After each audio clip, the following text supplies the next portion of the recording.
බදුල්ල දිස්ත්‍රික්කයේ සංචාරකයන්ගේ පාරාදීසයක් වුණු ඇල්ල කියන්ගේ කවුරුත් දන්න ඉසව්වක්. ඒත් ඇල්ල වැල්ලවාය පාරේ කරඳගොල්ල හන්දියෙන් හැරිලා කිලෝමීටර් 3ක් කැලෑව ඇතුළට යද්දි හමු වෙන මේ අද්භූත කඳුපාමුල හැංගිලා තියෙන මහා රහස ගැන ඔබ දන්නවද? මේක නිකම්ම පන්සලක් නෙවෙයි. මේ තමයි ක්‍රිස්තු පූර්ව දෙවැනි සියවස දක්වා දිවෙන 2002 අවුරුද්දේ පුරාවිද්‍යා ආරක්ෂිත ස්මාරකයක් විදිහට ගැසට් කරපු රක්ඛිතා කන්ද පුරාණ ලෙන් විහාරය. අතිශය මනරම් ස්වභාවික වටපිටාවකින් වටවුණු මේ ලෙන් පහ ඇතුලේ ලංකාවේ වෙන කිසිම පන්සලක දකින්න නැති ඇඟ කිලිපොලා යන අමුතුම රහසක් හැංගිලා තියෙනවා. ජන ප්‍රවාදයේ හැටියට ක්‍රිස්තු පූර්ව 103 දී විතර වලගම්බා රජතුමා සතුරන්ගෙන් බේරිලා තමන්ගේ සේනාව සංවිධානය කරන්න මේ රක්ඛිතා කන්ද කැලෑව සහ උමන් මාර්ගය පාවිච්චි කරලා තියෙනවා. හැබැයි රජතුමාටත් කලින් ඉඳන්ම මේක රහතන් වහන්සේලාගේ අරණ්‍යයක්.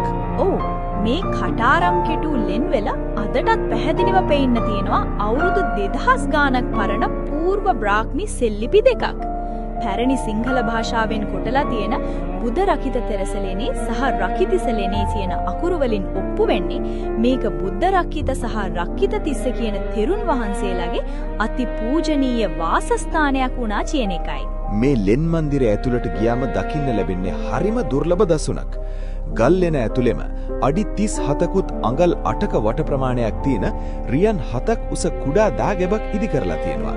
ඒ වගේම මහනුවර යුගයේ ලක්ෂණ තියෙන සැතපෙන බුදු පිළිමයකුත් මෙතන වැඩ ඉන්නවා. හැබැයි අපි කලින් කිව්ව ඒ මහා පුදුමය තියෙන්නේ එතන නෙවෙයි. බිත්තිවල තියෙන චිත්‍ර දිහා බලුවහමයි. මහනුවර යුගයේ චිත්‍ර සම්ප්‍රදායට ඇඳලා තියෙන මේ බෞද්ධ චිත්‍ර අතරේ එක පාරටම දකින්න ලැබෙනවා බ්‍රිතාන්‍ය රාජකීය ලාංඡනය.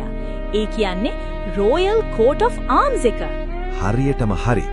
බෞද්ධ පන්සලක ගල් ගුහාවක් ඇතුලේ බ්‍රිතාන්‍ය රජුණිගේ රූපයක්. පුද්ගලයන් දෙන්නෙක් අතට අත දෙන රූප. ඒ විතරක් නෙවෙයි. සමන් සහ කතරගම දෙවිවරුන්ගේ රූපවල කුරුසයක් සහිත මාලයක් ඇඳලා තියෙනවා. මේ යටත් විජිත බලපෑම බෞද්ධ චිත්‍ර කලාවට ආවේ කොහොමද? 1890 ඔක්තෝබර් 22 කියලා මේ විහාරය ප්‍රතිසංස්කරණය කළ දවසත් එක බිත්තියක ලියලා තියෙනවා. මේක ලංකා ඉතිහාසයේම හමු වෙන අතිශය දුර්ලභ අමුතුම චිත්‍ර කලාවක්.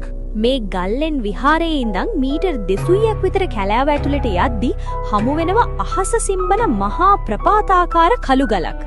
ලංකාවේ තියෙන භයානකම සංචාරක ඉසවුවක් වුණු ඒක තමයි කුරුල්ලන් ගල. මේ කන්ද මුදුනේ කවුරුත් හිතන්නේවත් නැති තැනක තියෙනවා අවුරුදු 5000කට වඩා පරණ